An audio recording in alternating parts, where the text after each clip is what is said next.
नमस्कार दोस्तों, मैं संजय विश्वकर्मा और आप देख रहे हैं एसबी होम न्यूज चैनल। आज हमारे साथ उत्तर प्रदेश प्रतापगढ़ विश्वनाथगंज विधानसभा के विधायक आर के वर्मा जी हैं। आज हम उनका जीवन परिचय जानते हैं। वो कैसे आज इतने कम समय में इतनी लंबी दूरी, राजनीति की दूरी कैसे तय किए हुए हैं। नमस्कार सर।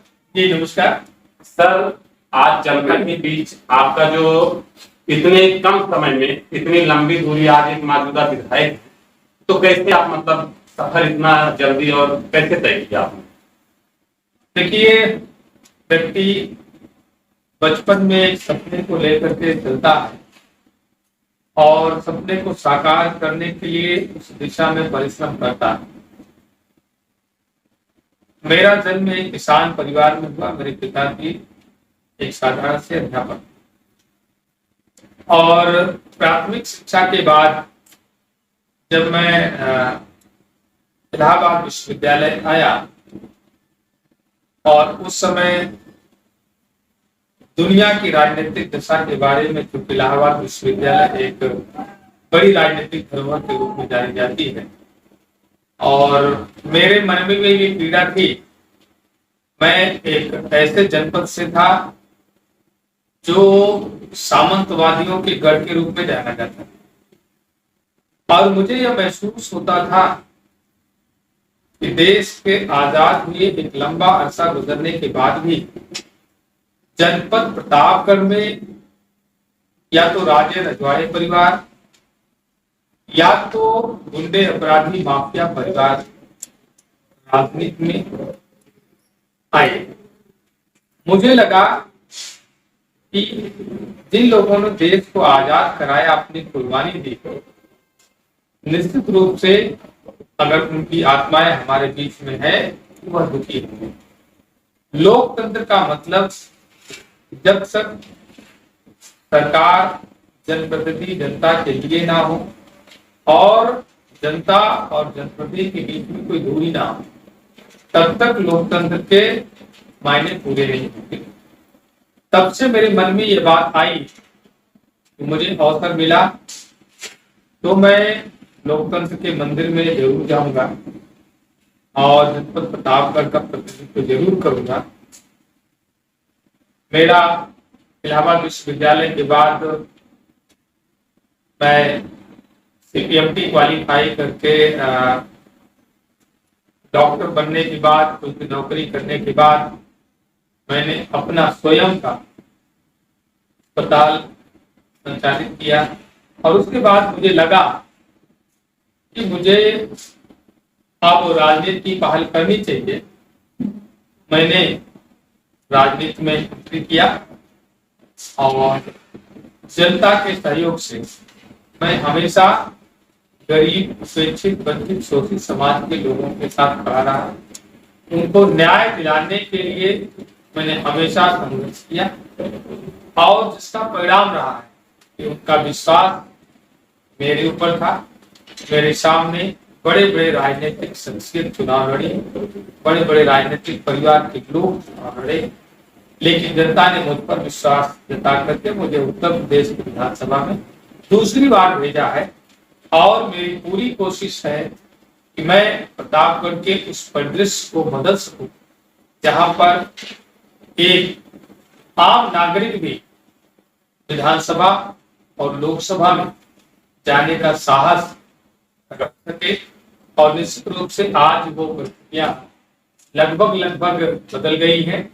आज जनपद प्रतापगढ़ में गुंडा राज का खात्मा हुआ, जो सामंतवादी ताकतें थी वो नस्तनाबूद हुई और आज प्रतापगढ़ में आम आदमी भी लोकतंत्र के मंदिर में जाने पर विचार करता।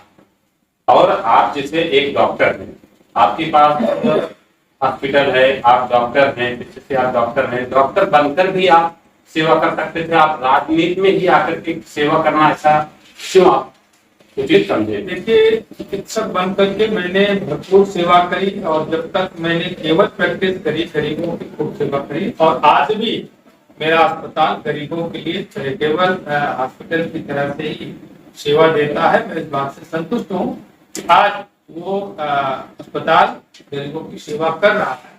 लेकिन एक चिकित्सक के रूप में आप किसी के हक अधिकार की सुरक्षा नहीं कर सकते, आप किसी के सम्मान की सुरक्षा नहीं कर सकते, और कोई उपेक्षित वंचित है तो उसका भी आप सम्मान नहीं बचा सकते, उसके लिए विकास का कार्य भी आप नहीं कर सकते।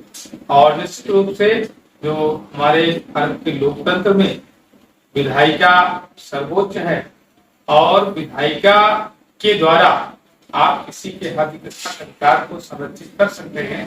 इसलिए मैंने अपने चिकित्सक के दायित्व को निभाते हुए मैंने लोकतंत्र का रास्ता चुना।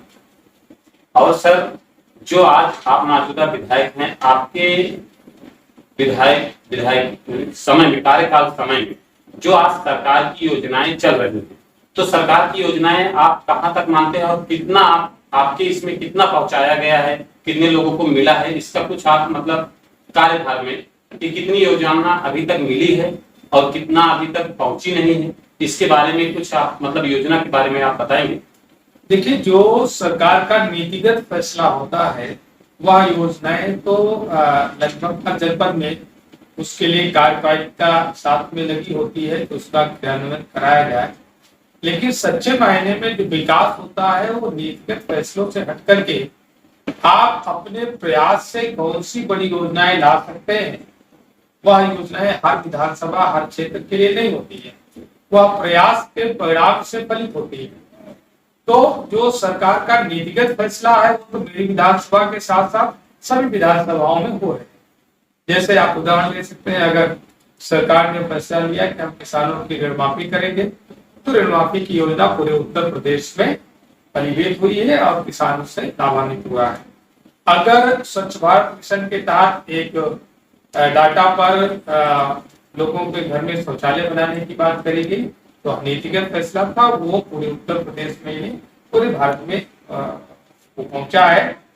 सौभाग्य योजना चली, जिससे अभी तक इतने वर्षों तक जो गरीब परिवार थे जिनके पास अपना बिजली का कनेक्शन नहीं था, सरकार ने ऐसे घरों तक बिजली पहुंचाने का कार्य किया, यह नीतिगत फैसले। लेकिन जो विकास सही रूप में जो परिलक्षित होता है वह बड़ी योजनाओं से होता है। जैसे मैं आपको बता दूं कि आपने अगर छेड़ा है तो मैं कहना चाहूंगा कि आजादी के 70 साल बना मेरे 7 साल। आप अगर ये तुलना करेंगे तो मेरा विकास कार्य इसी से 19 नहीं हो सकता है। मैंने कहा 70 साल बनाम 7 साल। आप उदाहरण ले सकते हैं, जैसे कि कोई भी आप मतलब जो कोई भी जितना आपका कार्यकाल हुआ, कोई भी योजना का उदाहरण दे सकते हैं। मैं सभी योजनाओं के बारे में आपको बताता हूँ। हमारी विधानसभा में